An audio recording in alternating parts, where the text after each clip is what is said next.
The communication array on Nexus Prime hummed with activity as another message prepared for transmission across the void of space. Ambassador Zektar watched the holographic display with growing frustration. The blue marble of Earth rotated slowly on the screen, looking peaceful and innocent from this distance. 47 attempts, Zektar muttered to his aide, a young Quarian with nervous twitches in his secondary arms.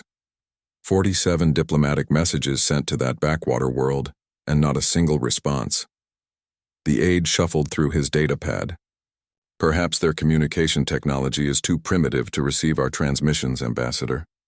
Many species go through a silent phase before they develop proper interstellar communication.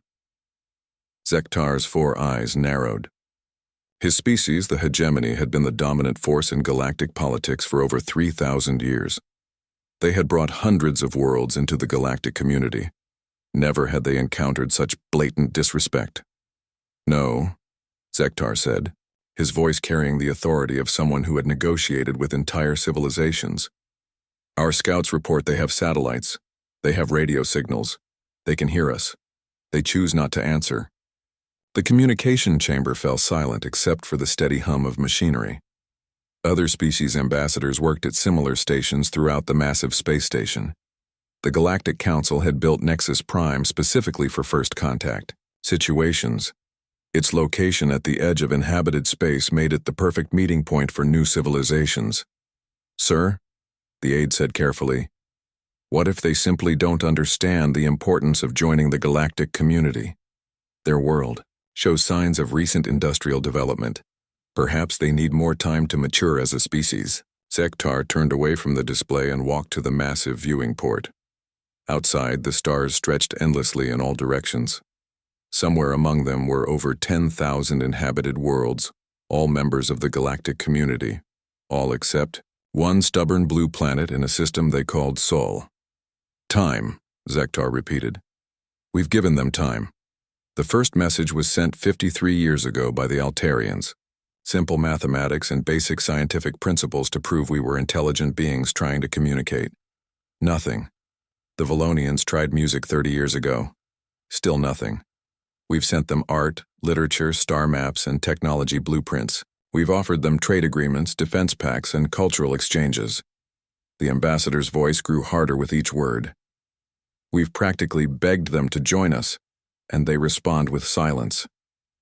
Across the chamber, Ambassador Thys of the Corinian Federation looked up from her own workstation. Her serpentine head swayed slightly as she spoke. Perhaps silence is their answer, Zektar. Some species prefer isolation until they feel ready for contact. For 53 years? Zektar's laugh held no humor. No, this isn't caution. This is arrogance. The Corinian ambassador slithered closer, her scales shifting color to show mild concern. What do you propose we do? Force contact?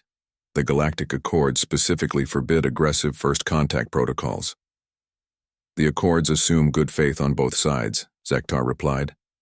What we have here is a species that knows we exist but chooses to ignore us. That changes everything. His aide looked nervous. Ambassador, surely you're not suggesting military action against an uncontacted species? Before Zektar could answer, a new voice entered the conversation. Ambassador Vex of the Crystalline Collective materialized near them, his body shifting between solid and energy states, as his species often did when agitated. Military action might be exactly what's needed, Vex said, his voice carrying the harmonic undertones of his crystal-based physiology. Word of Earth's silence is spreading throughout the galaxy. Other species are beginning to question the authority of the Galactic Council. If we cannot even convince one primitive world to acknowledge us, how can we maintain order among 10,000? Thys coiled herself into a more formal position. You speak of reputation, but what of ethics? These humans haven't threatened anyone. Haven't they? Vex's form solidified completely, a sign of serious intent among his people. Their silence is a threat to the very foundation of galactic civilization. We've built our society on cooperation, communication, and mutual respect. When one world openly defies these principles, it encourages others to do the same. Zektar nodded slowly. The crystalline collective rarely agreed with the hegemony on anything, but this situation was unusual enough to create strange alliances. What do our intelligence reports say about their military capabilities? Zektar asked his aide. The young Korean consulted his data pad again. Minimal, sir. They have chemical rockets that barely reach their own moon. No energy weapons detected. No shield technology.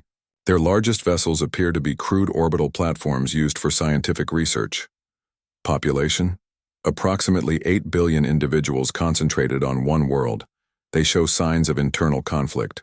Multiple nation-states with different languages and customs. No unified government. Vex's harmonic laughter filled the chamber. 8 billion individuals who can't even unite their own species, armed with chemical rockets and primitive electronics. And they think they can ignore the combined might of 10,000 civilizations? Ambassador Thiss remained unconvinced. Numbers don't tell the whole story. Some species have qualities that aren't immediately apparent. The Zephyrians appeared primitive until we discovered their telepathic abilities. The stone builders seemed like simple miners until we learned they could manipulate gravity itself. True, Zektar admitted. But our deep scans show nothing unusual about human biology. They're carbon-based, oxygen-breathing mammals with standard neural patterns. No telepathic abilities, no unusual genetic markers, no advanced nanotechnology in their systems. He turned back to the viewing port. They're exactly what they appear to be, a young, aggressive species that hasn't learned the benefits of cooperation. The chamber's main communication console chimed softly. A holographic message appeared in the center of the room, displaying the seal of the Galactic High Council. All ambassadors report to Emergency Session Chamber 7 immediately.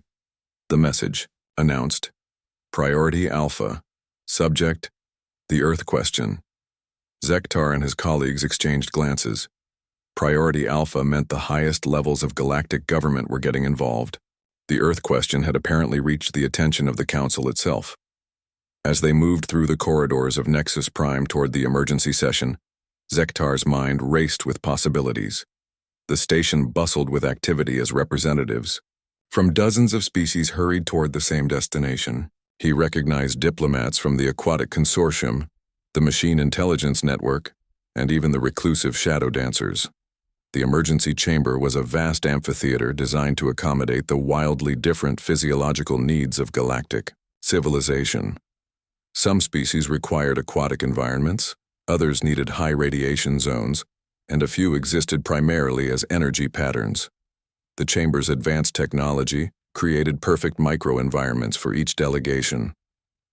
High Counselor, Marin of the Ancient Ones, called the session to order. Her species was among the oldest in the galaxy, having achieved interstellar travel while most others were still discovering fire. When the Ancient Ones spoke, everyone listened. The situation with the Saul 3 inhabitants has reached a critical point, Marin announced, her voice carrying the weight of millennia. What began as a simple first contact protocol has become a threat to galactic stability. A murmur ran through the assembled diplomats. Zektar leaned forward, eager to hear what the Council had decided. Intelligence reports from the past decade show increasing unrest among our member species, Marin continued. The Outer Rim worlds are questioning why they should follow galactic law when Earth openly ignores it. 3 systems have already reduced their Council contributions, citing Earth as an example of independent action. Ambassador Vex stood to address the Council. High Counselor, my delegation has prepared a proposal to resolve this situation definitively. Proceed. The Crystalline Collective, in cooperation with the Hegemony, the Corinian Federation, and 7 other major civilizations, proposes a show of force. Not an invasion, but a demonstration that will make Earth understand their position in the galactic community. The chamber erupted in discussion. Some species supported immediate action while others called for patience. Zektar watched the debate with satisfaction. Finally, someone was taking this situation seriously. High Counselor Marin raised her hand for silence. Details of this proposal? Zektar stood to present their plan. A combined fleet of 500 warships from 12 major civilizations. We surround their system, disable their primitive defensive capabilities, and demand they send representatives to negotiate Earth's entry into the galactic community. And if they refuse? Asked Ambassador Thys. Then we demonstrate why refusal is not an option, Vex replied, his crystalline form pulsing with energy. We disable their orbital infrastructure, their communications satellites, their space-based facilities. We show them what happens when a species stands alone against the galaxy. An elderly representative from the Peaceful Gardens Collective stood slowly. His species was known for their pacifist philosophy and rarely supported military action. This proposal troubles me greatly, he said in his soft, musical voice. We would be attacking a species that has never threatened us, never harmed any galactic citizen, never even communicated with us. Their only crime is silence. Their crime is defiance, Zektar countered. They know we exist. Our long-range scanners detect their telescopes pointed at our worlds. Their radio telescopes search for signals from space. They are aware of galactic civilization and choose to ignore it. Perhaps, the Peaceful Gardens representative said, they are wise to be cautious. Look at us. 500 warships to force one world into submission. Would you eagerly join such a community? The debate continued for hours. Some species argued for patience, others for immediate action. The Machine Intelligence Network presented detailed probability analyses showing various outcomes. The Aquatic Consortium worried about setting precedents for future first contacts. Finally, High Counselor Marin called for order. The vote will be simple. All in favor of the combined fleet proposal? Lights around the chamber began to glow as species cast their votes. Zektar held his breath as the count displayed on the central screen. The number climbed steadily. 200 civilizations, 300, 400. The final tally appeared. 4,147 civilizations in favor, 1,203 opposed, 950 abstaining. The motion passes, Marin announced. The combined fleet will be assembled at staging point Omega within 60 standard days. Earth will be given one final opportunity to respond to diplomatic contact. If they continue their silence, the fleet will proceed to Saul system for what we hope will be a peaceful resolution to the situation. As the emergency session ended and delegates began filing out, Zektar felt a mixture of satisfaction and anticipation. Soon the arrogant humans would learn their place in the galactic order. His aide approached with a worried expression. Ambassador, what if this doesn't work? What if they have some capability we haven't detected? Zektar looked at the display showing Earth one final time. The blue world continued its peaceful rotation, unaware that the largest military force in galactic history was about to descend upon it. Then we'll learn something new about them, he said. But somehow, I doubt 8 billion primitives with chemical rockets will surprise 500 of the galaxy's most advanced warships. As Nexus Prime began preparations for the largest military operation in centuries, none of the assembled diplomats noticed the small anomaly in their sensor readings. For just a moment, something had appeared at the edge of their detection range. Something that shouldn't have been there.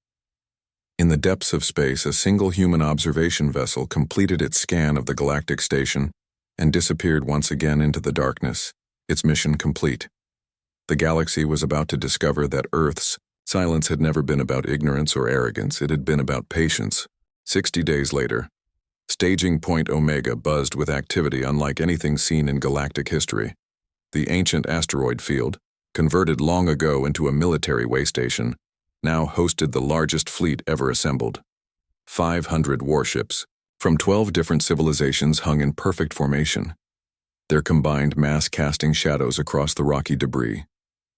Fleet Commander Drakon stood on the bridge of the hegemony flagship Eternal Dominion, watching the final preparations through the massive viewing ports. His scarred face reflected years of military service across a dozen campaigns. Never before had he commanded such a diverse force. Status report, he commanded, his voice carrying the authority of someone who had brought entire systems under hegemony control. All vessels report ready for jump to Saul system, his tactical officer replied. The young hegemony lieutenant's voice carried barely contained excitement. Crystalline collective vessels are maintaining formation at Grid 77. Carinian Federation ships have completed their defensive screening patterns. Drakon nodded, studying the tactical display that showed every ship in the fleet. The Crystalline Collective contributed 80 vessels, their energy-based technology creating beautiful light patterns as they moved. The Carinian Federation brought 60 sleek ships designed for both space and atmospheric operations. The Machine Intelligence Network provided 40 vessels that were more computer than ship, their artificial crews capable of split-second decision-making. And our new allies? Drakon asked. The Aquatic Consortium's 40 ships report all environmental systems stable. The Stone Builders have 30 vessels ready for heavy assault operations. The remaining civilizations have filled out our numbers nicely. Each species brought their unique strengths to the fleet. The Shadow Dancers provided stealth reconnaissance vessels.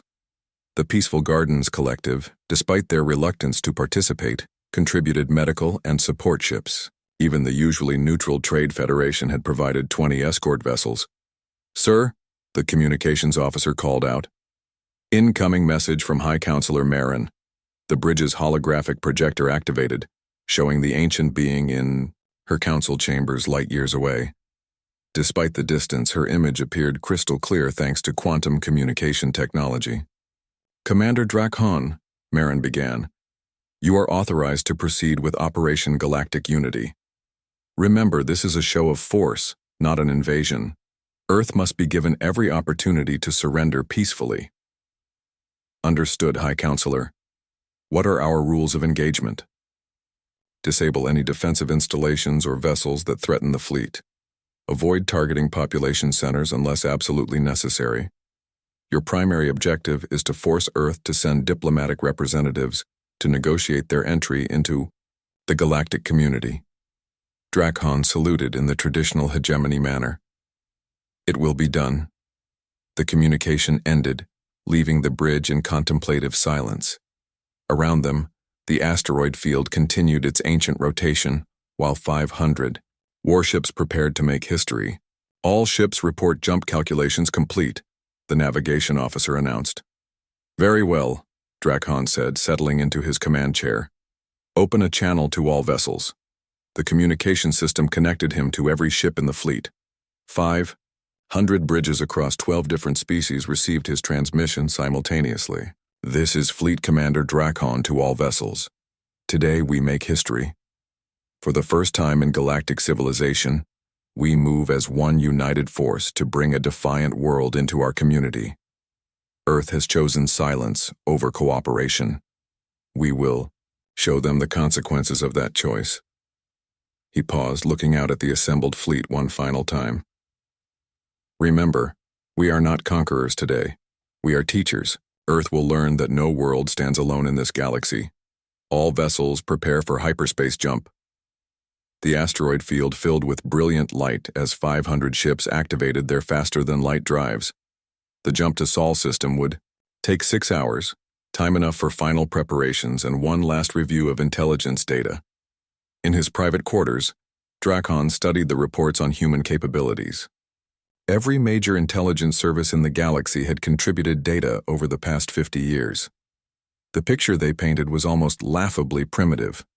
Humans had barely escaped their home planet's gravity well. Their most advanced vessels were orbital stations powered by nuclear reactors. Their weapons consisted of chemical explosives and primitive kinetic projectiles. They had no energy shields, no faster-than-light travel, and no evidence of exotic matter manipulation. 8 billion individuals who can't even unite their own world, Drakon muttered, echoing Ambassador Zektar's words from weeks earlier. What threat could they possibly pose? The intelligence reports showed a species divided against itself. Dozens of nation-states competed for resources, while their planet showed increasing signs of environmental damage. Recent observations suggested they were actually reducing their space-based activities, dismantling some orbital facilities to focus on planetary concerns. A chime indicated an incoming message. Ambassador Zektar appeared on his personal communication screen. "Commander, I wanted to wish you success in this endeavor. The Galactic Council is watching this operation closely." "The fleet is ready, Ambassador.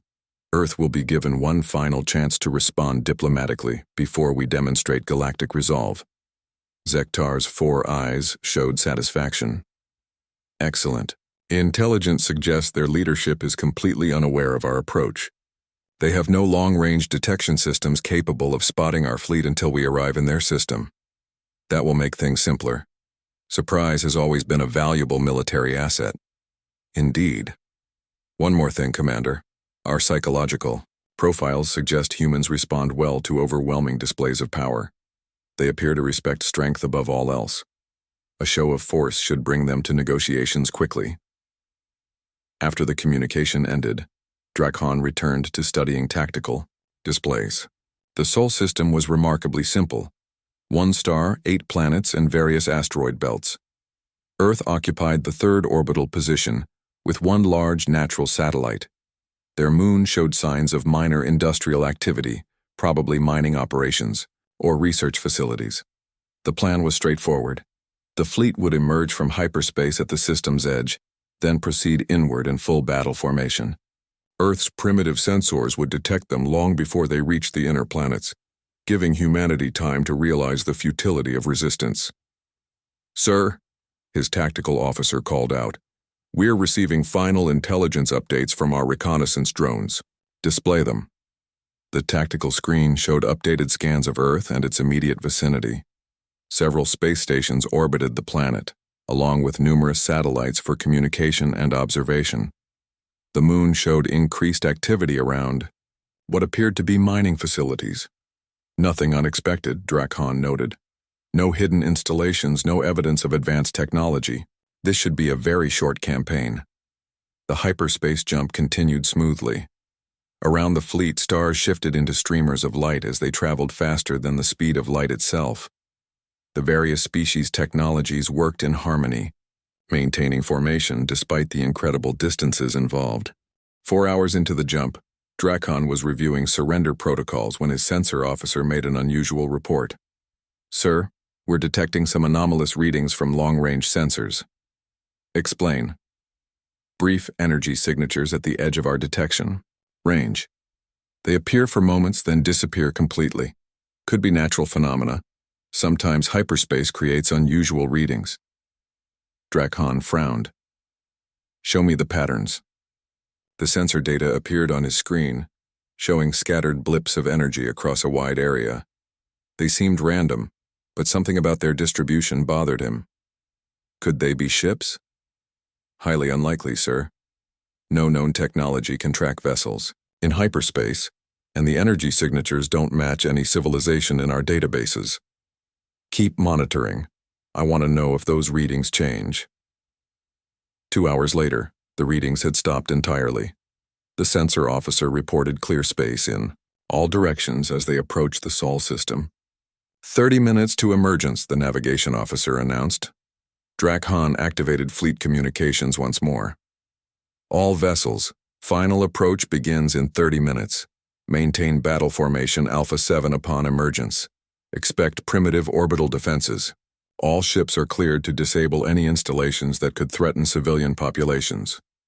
The bridge crew made final preparations. Weapon systems powered up to minimum levels, enough to disable primitive technology without causing unnecessary destruction.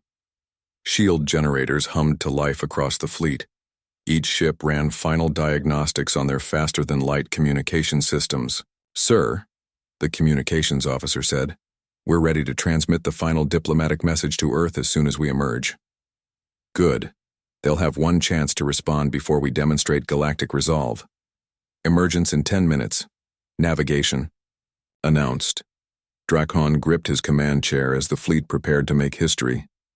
500 of the galaxy's most advanced warships, representing the combined might of 12 civilizations, were about to descend upon a primitive world armed with nothing more than chemical rockets. 5 minutes to emergence. The bridge fell silent except for the steady hum of ship systems. Every officer focused on their duties while Drakhan watched the countdown display. Emergence in 30 seconds. All vessels report ready. Execute, Drakhan commanded. The streamers of hyperspace collapsed back into normal stars as 500 warships emerged at the edge of the Saul system. Immediately, sensors began scanning the area, cataloging everything from the largest planet to the smallest asteroid. Emergence successful, the navigation officer reported. All vessels accounted for. Formation holding steady. Begin approach to inner system. Standard scanning protocols. The massive fleet began moving toward Earth, their combined engine signatures, creating a light show visible across several star systems. It was a display of power designed to awe and intimidate any species witnessing it. "Sir," the sensor officer called out, his voice carrying a strange note. "You need to see this." "What is it?" "Earth's moon, sir. It's not what our intelligence report suggested." The tactical display zoomed in on Earth's natural satellite. What should have been a rocky, crater-covered surface showed something impossible. Massive geometric structures covered the lunar surface, connected by what appeared to be transportation networks. The moon looked less like a natural satellite and more like a giant construction project. "Those structures weren't in any of our reports," Dracon said, studying the display carefully. "Sir, that's not all. I'm detecting massive energy signatures from inside the moon. It appears to be hollow." "Hollow?" "Yes, sir. The gravitational readings suggest the interior has been completely excavated. Whatever they've built in there is generating power signatures unlike anything in our databases." Dracon felt the first stirring of unease. Intelligence failures happened, but missing something this massive seemed impossible. Continue approach. Maintain battle formation. As the fleet moved deeper into the Saul system, more anomalies appeared on their sensors. Asteroids that should have been simple rocks showed signs of artificial modification. Several objects in the outer system appeared to be camouflaged installations of some kind. "Sir," the communications officer announced, "we're receiving a transmission from Earth." "Already?" They responded faster than expected. "Put it through." The bridge's speakers activated, carrying a human voice across the void of space. The words were translated by the fleet's universal communication systems. "Unknown vessels, this is Earth Defense Command. You are approaching a restricted system. State your intentions or prepare to be considered hostile." Dracon exchanged glances with his officers. Earth Defense Command? Their intelligence reports had mentioned no such organization. "Open a channel," he commanded. "This is Fleet Commander Dracon of the Galactic Council. We are here to establish diplomatic contact with your species and discuss your integration into the galactic community." Several seconds passed before the response came. "Fleet Commander, you are not welcome in this system. Withdraw immediately or face the consequences." The bridge fell silent. No species had ever responded to galactic contact with threats. "Consequences," Dracon said into the communicator. "You are facing 500 warships representing 12 civilizations. What consequences could you possibly threaten us with?" The answer came not in words, but in the sudden appearance of objects on every sensor screen across the fleet. Ships began materializing around them, not emerging from hyperspace or diesel-leaking, but literally appearing from nowhere. "Sir," the EI sensor officer's voice was barely a whisper. "We're detecting over 1,000 vessels surrounding our position." Dracon stared at the tactical display in disbelief. The previously empty space around his fleet now swarmed with ships of unknown design. They were sleek, dark, and completely unlike anything in galactic civilization's databases. "Where did they come from?" he demanded. "Unknown, sir. They just appeared." The human voice returned, now carrying an unmistakable tone of authority. "Fleet Commander, you are now surrounded by the First Fleet of Earth Defense Command. You have one opportunity. To withdraw peacefully, choose wisely." For the first time in his military career, Fleet Commander Dracon found himself staring at an enemy force twice the size of his own.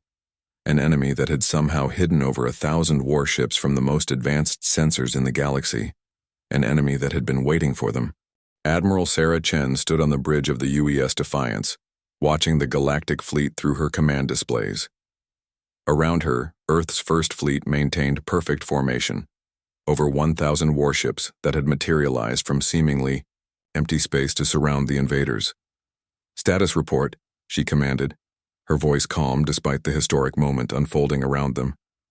"All ships report ready for combat operations," replied Commander James Park, her tactical officer. "The Galactic fleet appears to be in complete disarray.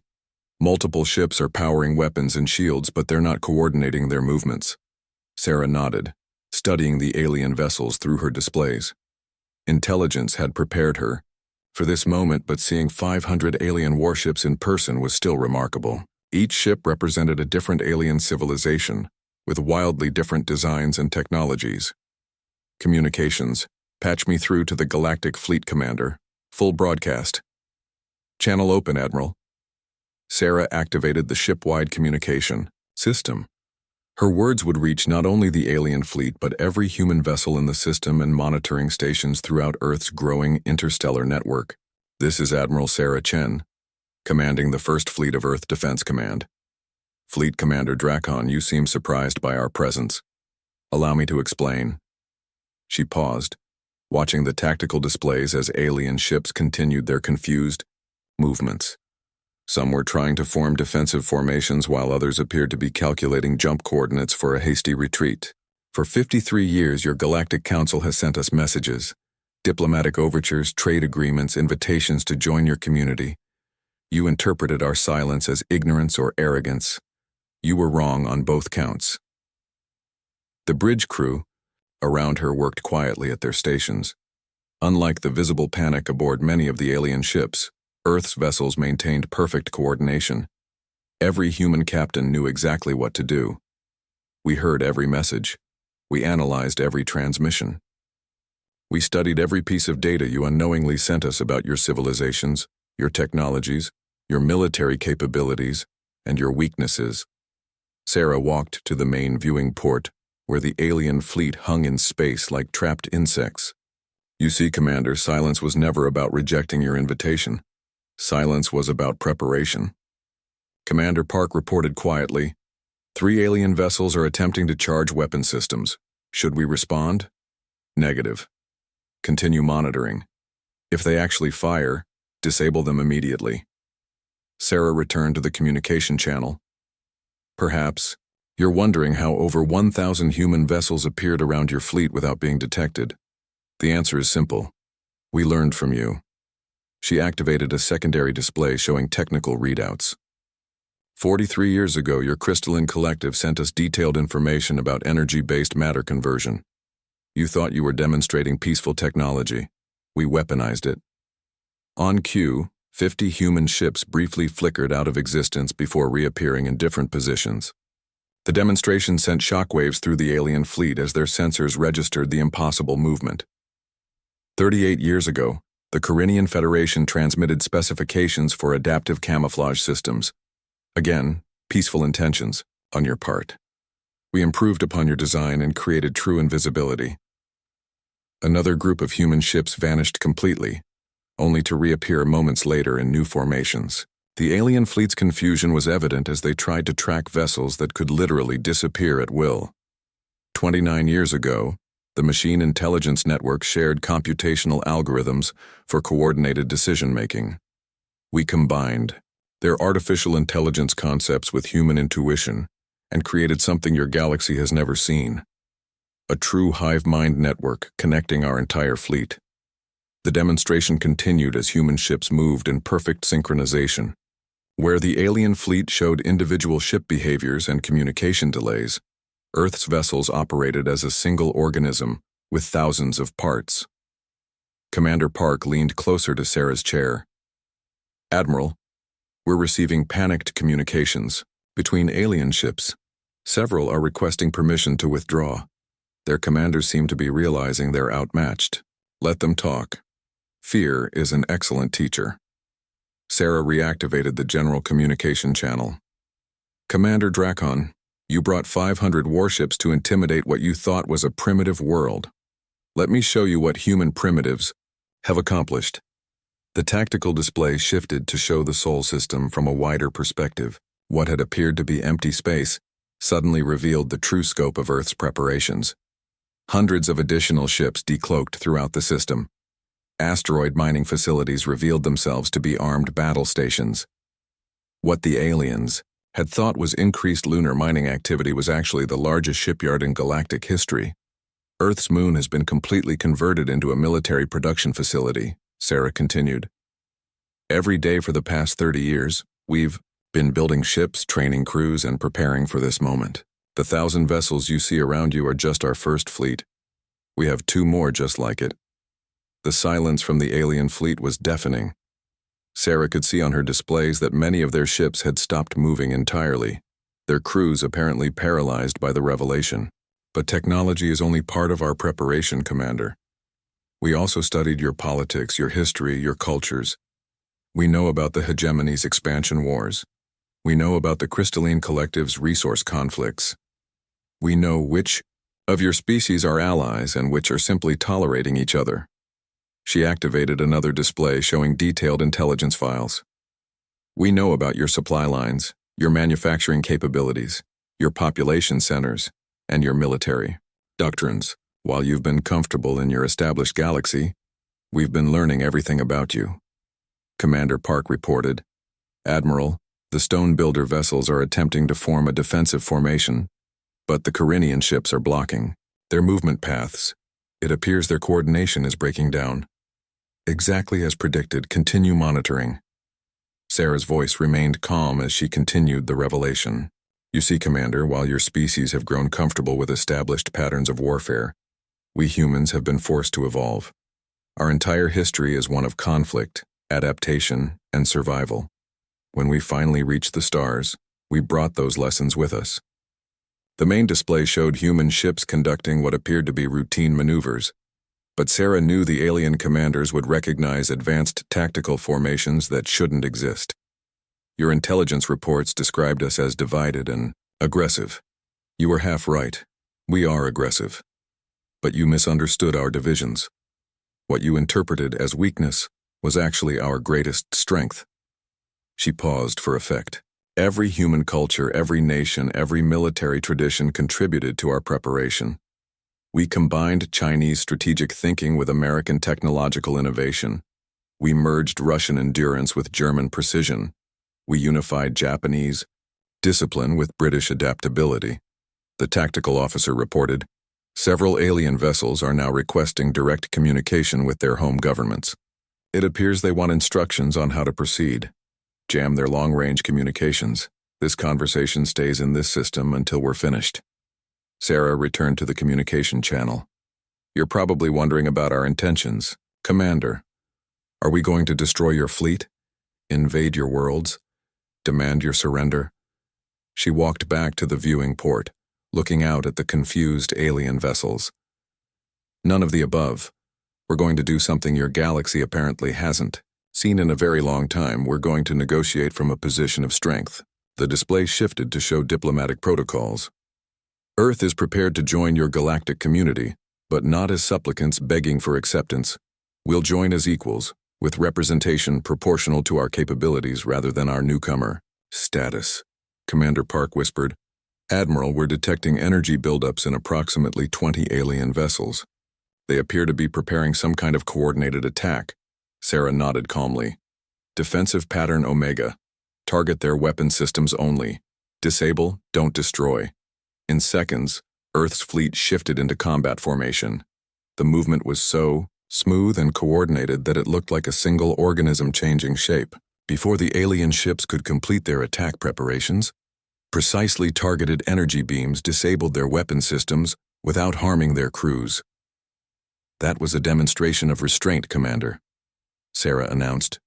Your 20 ships that attempted to charge weapons are now defenseless but unharmed. This could have ended very differently. The alien fleet's confusion was now complete. Several ships were attempting to retreat while others tried to form defensive positions. The lack of coordination was painfully obvious to anyone watching. See, we learned something else from studying your civilization. You've forgotten how to fight wars. Oh, you're quite good at intimidating primitive species and maintaining order among willing members. But actual combat against an equal opponent, you haven't faced that challenge in centuries. Sarah activated a new display showing historical records. The last major war in your galaxy was over 800 years ago. Since then, you've relied on overwhelming technological superiority and diplomatic pressure. You've grown soft, Commander. The bridge crew continued their work with quiet efficiency. Unlike the visible panic aboard alien ships, human vessels maintained perfect coordination and discipline. We, on the other hand, have never stopped preparing for war. Even during our brief period of space exploration, we were designing weapons, training soldiers, and planning campaigns. When we discovered we weren't alone in the galaxy, we simply expanded our preparations. Commander Park reported, "Admiral, several alien species are now trying to establish individual communication channels with us. It appears their unity is breaking down." Denied. They speak with one voice or not at all. Sarah returned to the communication channel for her final point. "So here's what's going to happen, Commander. Your fleet is going to return to your Galactic Council with our terms. Earth will join your community, but we'll have equal representation and equal rights. No probationary periods, no gradual integration, no learning our place in the galactic order." She paused, letting the words sink in. "In return, we'll share some of our technological innovations and contribute to galactic security. You'll find human ingenuity quite valuable once you get past your preconceptions." The tactical display showed alien ships finally beginning to coordinate their movements, but it was too little, too late. They were surrounded, outgunned, and completely out of their depth. "If you choose to refuse our terms and continue with military action, we'll demonstrate why that would be inadvisable. The 1,000 ships you see around you are just the beginning of our capabilities." Sarah gestured to her communications officer. "Open a channel to Luna Base Command." A new voice joined the transmission, Admiral Chen's counterpart commanding Earth's lunar shipyards. "This is Admiral Rodriguez at Luna Base. We have 1,500 additional vessels ready for deployment. Shall I begin launch procedures?" "Stand by," Sarah replied. She turned back to the alien fleet commander. "Commander Drakon, you have 1 hour to make your decision. Withdraw peacefully and carry our terms to your Galactic Council, or face the consequences of your invasion." The communication channel fell silent.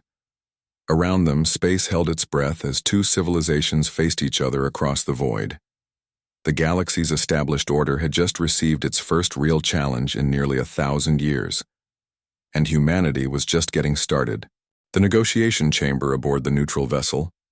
Harmony floated in the space between the two fleets. Earth had provided the ship as a gesture of goodwill, though Fleet Commander Drakon suspected it was also a demonstration of human technological capabilities. The vessel itself was a marvel, larger than many space stations equipped with perfect environmental controls for dozens of different species. Admiral Sarah Chen sat across from the assembled alien representatives. Her calm demeanor, a stark contrast to the nervous energy radiating from the galactic delegation. Ambassador Zektar shifted uncomfortably in his specialized chair, his 4 eyes darting between the human admiral and the data displays showing Earth's fleet positions. "Before we discuss terms," Sarah began, her voice carrying the quiet authority that had impressed even the alien diplomats, "I believe you deserve to understand exactly what you're dealing with. The galaxy has operated under certain assumptions about Earth that are entirely incorrect."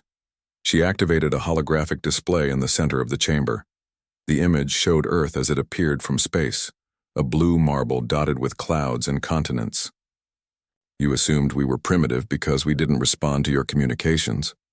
In reality, we've been monitoring your civilization for over 130 years.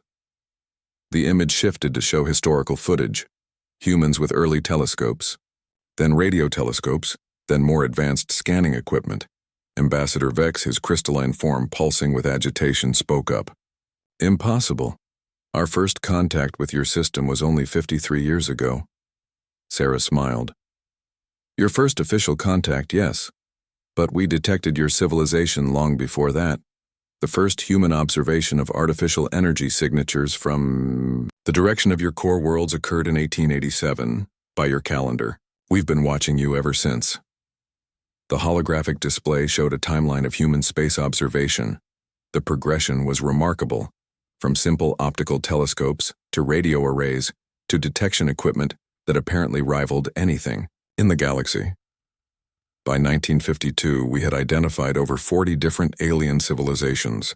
By 1969, we had decoded your basic communication protocols. By 1977, we were intercepting and translating your internal government communications. Drakon leaned forward, his military mind grasping the implications immediately. You've been conducting espionage operations for over a century? We've been gathering intelligence, Sarah corrected. There's a difference. We never interfered with your operations or revealed our presence. We simply watched and learned. Ambassador Thys of the Carinian Federation coiled herself more tightly, a sign of distress among her species. If you could detect our communications, why didn't you respond to our diplomatic overtures? Because we weren't ready, Sarah replied simply. Your galaxy represents thousands of civilizations with technologies and capabilities we didn't understand. The wise course was to learn everything possible before revealing ourselves. She gestured to the display, which now showed the interior of what appeared to be a massive underground facility. Humans in various uniforms worked alongside equipment that looked decades ahead of anything the aliens had seen on Earth. While your ambassador sent us polite diplomatic messages, we were reverse engineering every piece of technology you inadvertently revealed.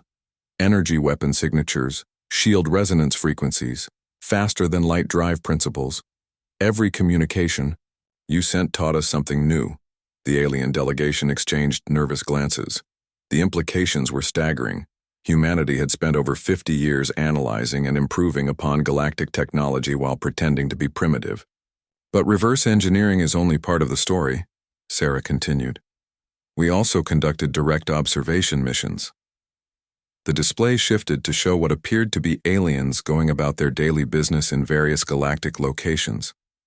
The footage was clearly taken from concealed positions showing markets, government buildings, military facilities, and civilian areas. Zektar's voice carried barely controlled panic. You infiltrated our worlds?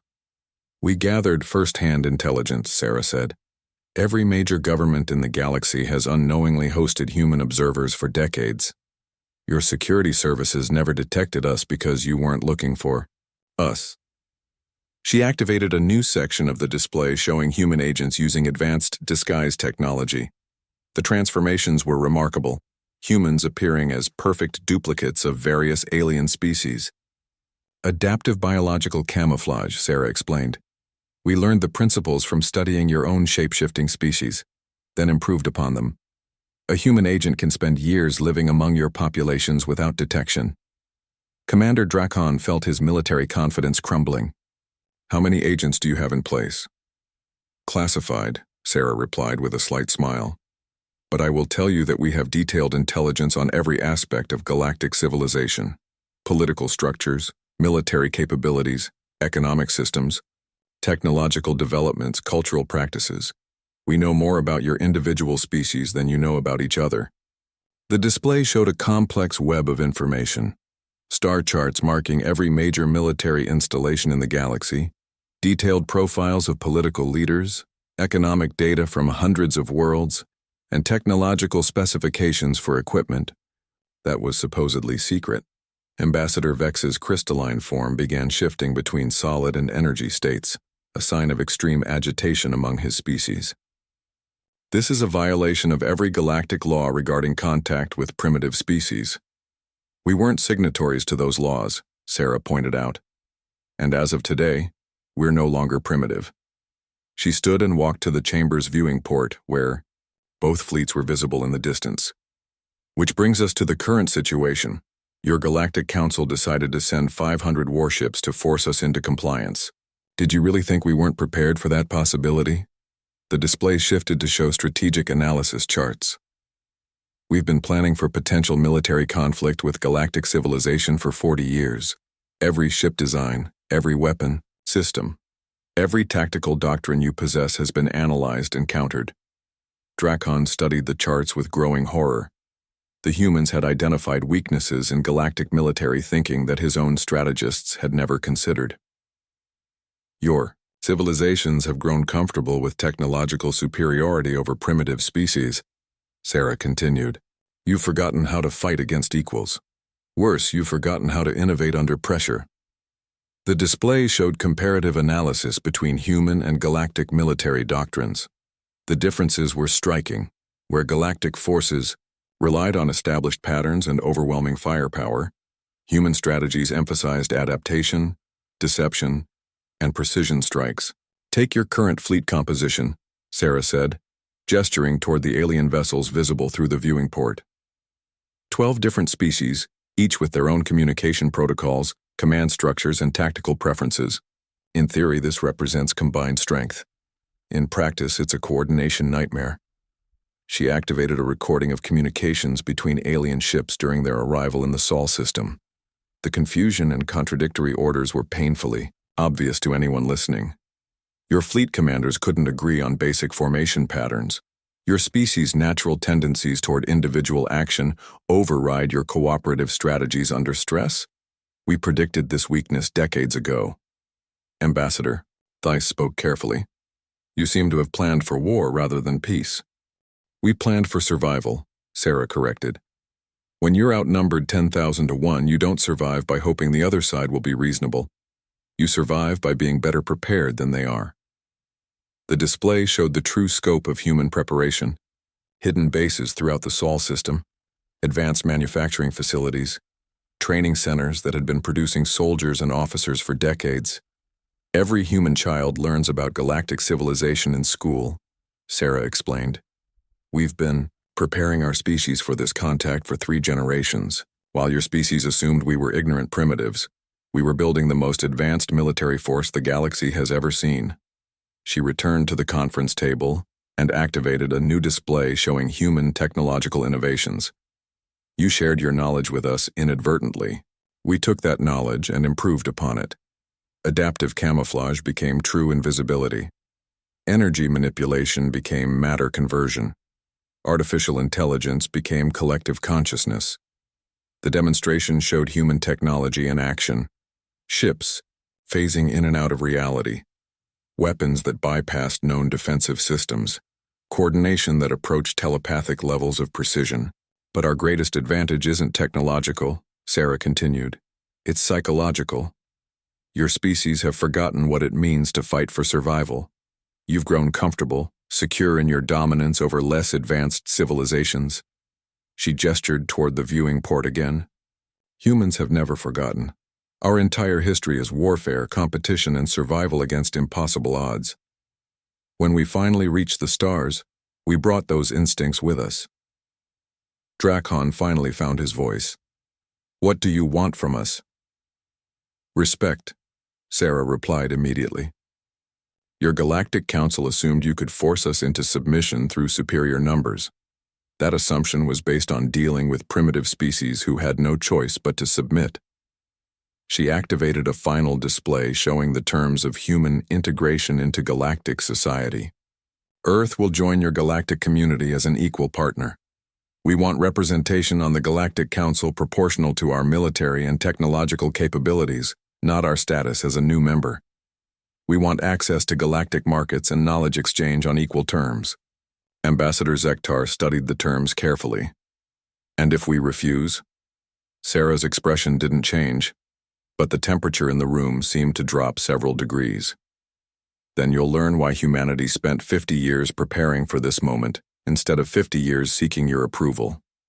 She activated a tactical display showing the positions of all human forces in the system. The scope was breathtaking. Thousands of vessels, defensive installations throughout the asteroid belt, and the massive lunar shipyard producing new vessels every day. This is just our home system, ambassadors. While you've been comfortable in your established territories, we've been expanding into the galaxy. We have advanced bases in 17 different systems. We have observation posts monitoring your major trade routes. We have contingency plans for every possible conflict scenario. The alien delegation sat in stunned silence as the full scope of human preparation became clear. You have two choices, Sarah concluded. Accept us as equals and benefit from human innovation and determination, or try to force us into submission and learn why that's impossible. She stood and moved toward the chamber exit. I'll give you 1 hour to discuss this among yourselves. When I return, we'll either be negotiating as equals or demonstrating why. You should have treated us as equals from the beginning. As the chamber door closed behind Admiral Chen, the alien representatives sat in shock. Everything they thought they knew about humanity, about first contact, about primitive species, about galactic superiority, had just been revealed as dangerous illusions. In the space outside, two fleets faced each other across the void. But only one side truly understood what they were facing. The galaxy was about to change forever. "We planned for survival," Sarah corrected. "When you're outnumbered 10,000 to 1, you don't survive by hoping the other side will be reasonable. You survive by being better prepared than they are." The display showed the true scope of human preparation. Hidden bases throughout the Saul system, advanced manufacturing facilities, training centers that had been producing soldiers and officers for decades. "Every human child learns about galactic civilization in school," Sarah explained. "We've been preparing our species for this contact for 3 generations. While your species assumed we were ignorant primitives, we were building the most advanced military force the galaxy has ever seen." She returned to the conference table and activated a new display showing human technological innovations. "You shared your knowledge with us inadvertently. We took that knowledge and improved upon it. Adaptive camouflage became true invisibility. Energy manipulation became matter conversion. Artificial intelligence became collective consciousness." The demonstration showed human technology in action. Ships phasing in and out of reality. Weapons that bypassed known defensive systems. Coordination that approached telepathic levels of precision. "But our greatest advantage isn't technological," Sarah continued. "It's psychological. Your species have forgotten what it means to fight for survival. You've grown comfortable, secure in your dominance over less advanced civilizations." She gestured toward the viewing port again. "Humans have never forgotten. Our entire history is warfare, competition, and survival against impossible odds. When we finally reached the stars, we brought those instincts with us." Drakon finally found his voice. "What do you want from us?" "Respect," Sarah replied immediately. "Your Galactic Council assumed you could force us into submission through superior numbers. That assumption was based on dealing with primitive species who had no choice but to submit." She activated a final display showing the terms of human integration into galactic society. "Earth will join your galactic community as an equal partner. We want representation on the Galactic Council proportional to our military and technological capabilities, not our status as a new member. We want access to galactic markets and knowledge exchange on equal terms." Ambassador Zektar studied the terms carefully. "And if we refuse?" Sarah's expression didn't change, but the temperature in the room seemed to drop several degrees. "Then you'll learn why humanity spent 50 years preparing for this moment, instead of 50 years seeking your approval." She activated a tactical display showing the positions of all human forces in the system. The scope was breathtaking. Thousands of vessels, defensive installations throughout the asteroid belt, and the massive lunar shipyard producing new vessels every day. "This is just our home system, ambassadors. While you've been comfortable in your established territories, we've been expanding into the galaxy. We have advanced bases in 17 different systems. We have observation posts monitoring your major trade routes. We have contingency plans for every possible conflict scenario." The alien delegation sat in stunned silence as the full scope of human preparation became clear. "You have 2 choices," Sarah concluded. "Accept us as equals and benefit from human innovation and determination, or try to force us into submission and learn why that's impossible." She stood and moved toward the chamber exit. "I'll give you 1 hour to discuss this among yourselves. When I return, we'll either be negotiating as equals or demonstrating why you should have treated us as equals from the beginning." As the chamber door closed behind Admiral Chen, the alien representatives sat in shock. Everything they thought they knew about humanity, about first contact, about primitive species, about galactic superiority, had just been revealed as dangerous illusions. In the space outside, 2 fleets faced each other across the void. But only one side truly understood what they were facing. The galaxy was about to change forever. The great assembly chamber on Nexus Prime had never seen such tension. Representatives from over 4,000 civilizations filled the vast amphitheater, their various forms creating a symphony of colors, sounds, and energy patterns. At the center of it all sat Admiral Chen, flanked by a delegation of humans who seemed remarkably calm, considering they were facing the combined political power of the galaxy. High Counselor Marin called for order, her ancient voice carrying the weight of millennia. The emergency session of the Galactic Council will now address the terms presented by the species known as humanity. The chamber fell silent. Around the amphitheater, representatives who had never imagined facing an equal opponent in their lifetimes now stared at the humans who had fundamentally altered galactic politics in a matter of days. Admiral Chen, Marin continued, please, present your final terms for Earth's integration into galactic society. Sarah stood, her movement fluid and confident. She had spent decades preparing for this moment, and it showed in every gesture. High Counselor, honored representatives of the galactic community, Earth's terms are simple and non-negotiable. We seek membership in this council with full voting rights, representation proportional to our demonstrated capabilities, and equal access to all galactic institutions. A murmur ran through the assembled delegates.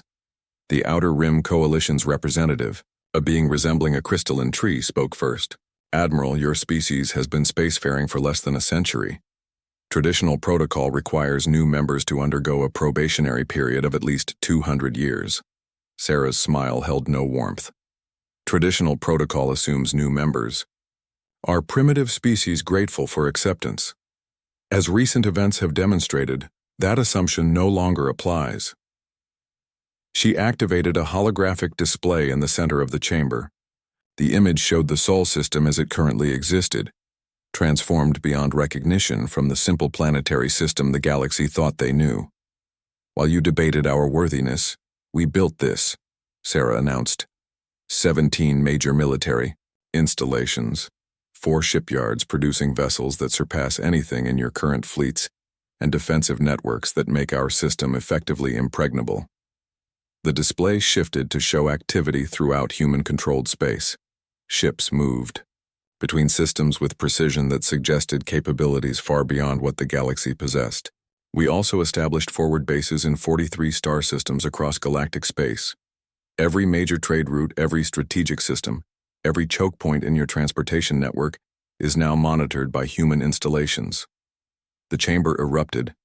In shocked conversations, representatives began consulting their own intelligence services, demanding to know how such extensive human expansion had gone undetected. Ambassador Zektar of the hegemony stood, his 4 eyes blazing with indignation. This is an act of war. You've invaded sovereign galactic territory. We've established observation posts in unclaimed systems, Sarah replied calmly. Systems your own surveys classified as uninhabitable or strategically unimportant. We found them quite suitable for our purposes. She gestured to the display, which now showed detailed maps of human expansion. The scope was breathtaking. Humanity had quietly established a presence throughout the galaxy while maintaining the illusion of being confined to their home system. But expansion is only part of our preparation, Sarah continued. We've also been improving upon galactic technology at a rate your civilizations haven't seen in centuries. The display showed side-by-side comparisons between standard galactic equipment and human innovations. The differences were stark. Where galactic technology emphasized stability and established patterns, human designs pushed boundaries and explored new possibilities. Your energy weapons operate at fixed frequencies. Ours adapt in real time to overcome defensive systems. Your shields provide protection against known threats. Ours evolve to counter new attack patterns. Your communication networks rely on established protocols. Ours create new pathways as needed. Fleet Commander Drak Han, present as a military observer, couldn't contain himself. You've had access to our technology for decades. This isn't innovation, it's theft. Sarah turned to face him directly. Commander, when your civilization freely broadcasts technical specifications to primitive species, can you really claim theft when those species prove intelligent enough to understand and improve upon your designs? She activated a new section of the display showing the original galactic transmissions. Every piece of technology we've developed is based on information your own governments chose to share. We simply proved more capable of innovation than you expected. The truth was undeniable. For decades, the galaxy's major powers had sent increasingly detailed technical specifications to Earth, hoping to demonstrate their superiority and encourage human submission. Instead, they had provided blueprints for their own obsolescence. High Counselor Marin raised her hand for silence. Admiral Chen, your species' capabilities are impressive, but capability alone does not determine Council membership. What assurance do we have that humanity will respect galactic law and peaceful cooperation? The same assurance any member species provides, Sarah replied. Our word, backed by our actions. She activated a final display showing human activities throughout the galaxy over the past 50 years. Despite having the capability to strike at your civilizations directly, we chose observation over aggression.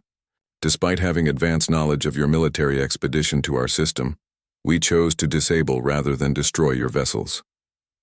The images showed human restraint in dozens of situations where direct action would have been justified. We could have revealed ourselves at any time by demonstrating our superiority over your species. Instead, we chose to wait until you forced a confrontation. Ambassador Vex of the Crystalline Collective pulsed with nervous energy. Your restraint is noted, Admiral, but your very existence represents a threat to galactic stability. How can we trust a species that has spent decades conducting espionage operations against us? How can you not? Sarah countered. We've had access to your most sensitive information for half a century. If we intended harm, would we have waited until now to act? She gestured toward the assembled representatives.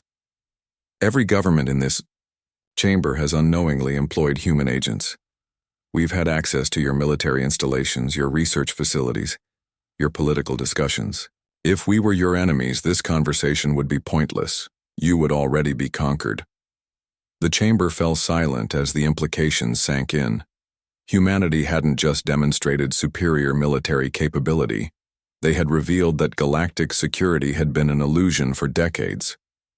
Instead, Sarah continued, we used that access to ensure we understood your civilizations well enough to join them as partners rather than conquerors. We studied your histories, your cultures, your values. We learned what we needed to learn to be worthy members of your community. She returned to her seat, her posture relaxed despite the tension in the chamber. So, let me be clear about our position. Earth will join this council as an equal member with full rights and responsibilities. In return, we'll contribute to galactic security, share our technological innovations, and participate in the cooperative spirit that has maintained peace for centuries. High Counselor Marin looked around the chamber. And if the council refuses these terms? Sarah's expression didn't change, but every representative in the chamber felt the shift in atmosphere. Then you'll learn why we prepared for this possibility. The display activated one final time, showing the true scope of human military preparation. The 1,000 ships that had surrounded the galactic fleet represented less than 10% of human naval capability. The 43 forward bases were just the installations they were willing to reveal. The technological advantages they had demonstrated were the least sensitive of their innovations. Counselor, Sarah said quietly, your civilizations have enjoyed peace for 800 years because no species possessed the capability to challenge galactic authority. That era has ended. You can adapt to this new reality, or you can attempt to suppress it. But you cannot ignore it. She stood again, this time moving to address the entire assembly directly. I understand this is difficult for you.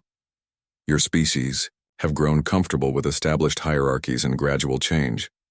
Humanity represents rapid transformation and unpredictable innovation. The chamber remained silent, but Sarah could see the calculations happening behind thousands of alien eyes. Military assessments, political considerations, economic implications. Every representative was weighing the costs of accepting versus refusing human membership. But consider the alternative, Sarah continued. If you refuse our terms, humanity becomes a hostile force operating outside your legal framework. We'll continue expanding, continue innovating, continue growing stronger. The difference is we'll do it without any obligation to consider your interests or respect your territories. Ambassador Thys of the Carinian Federation finally broke the silence. Admiral, assuming the Council accepts your terms, what guarantee do we have that humanity will honor its commitments? The same guarantee your species have given each other. For centuries, Sarah replied. Mutual benefit and shared consequences. She activated a display showing human contributions to galactic civilization. We're prepared to share technological innovations that will benefit every member species. Medical advances, energy efficiency improvements, manufacturing techniques, communication systems. Humanity's adaptation capabilities can accelerate progress for everyone. The display showed potential applications of human innovation across various galactic industries. The economic implications were staggering. Technology that could revolutionize transportation, production, and defense. More importantly, Sarah added, humanity needs the galactic community as much as you need us. We're one species among thousands. Long-term survival requires cooperation, not domination. She gestured toward the assembled representatives. Earth doesn't seek to rule this galaxy. We seek to join it. But we'll do so as equals, not as grateful primitives accepting whatever scraps you choose to offer. High Counselor Marin called for order as conversations erupted throughout the chamber. After several minutes, she managed to restore quiet. The Council will now vote on humanity's admission under the terms presented. All in favor? The voting display activated, showing the decisions of thousands of civilizations across the galaxy. The count climbed steadily as species made their calculations and chose their path forward.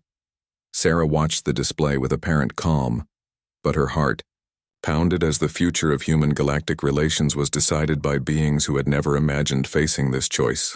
The final tally appeared.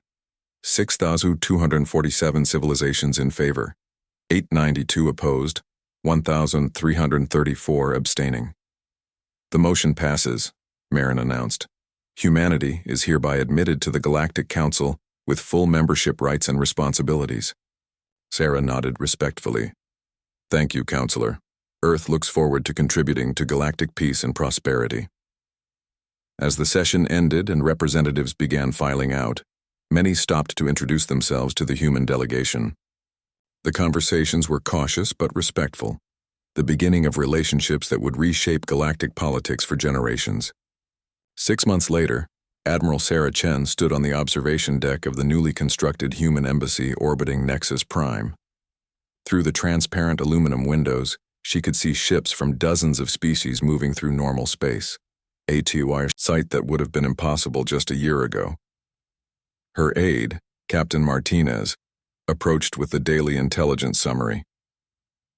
Admiral, the latest reports show 3 more species have requested technology sharing agreements. The Peaceful Gardens Collective wants access to our medical innovations, and the Trade Federation is asking about our manufacturing techniques. Sarah smiled. Approved. What about military cooperation? The Hegemony and the Crystalline Collective have both submitted proposals for joint training exercises. They want to learn our tactical innovations. Interesting. A year ago, they were trying to intimidate us into submission. Now they want to learn from us. Success has a way of changing perspectives, Martinez observed. Sarah nodded, watching a human patrol ship pass a Carinian Federation vessel. Both crews exchanged friendly communications, a far cry from the tense confrontations of the past year. Captain, prepare a message for Earth Command. Tell them the next phase of expansion can begin. I want human bases in 100 systems, within 2 years. Yes, Admiral, and the new ship construction programs? Approved. If we're going to be galactic peacekeepers, we need the tools for the job. As Captain Martinez left to carry out his orders, Sarah remained at the viewing port. The galaxy spread endlessly before her, filled with opportunities and challenges that humanity was finally ready to face. The age of human isolation was over. The age of human expansion had just begun. Outside the embassy, the galaxy continued its ancient dance of civilizations. But now, for the first time in millennia, That dance included a species that had earned their place not through gradual acceptance but through demonstrated strength. Earth had ignored every galactic meeting and answered with 1,000 warships. The response had changed everything.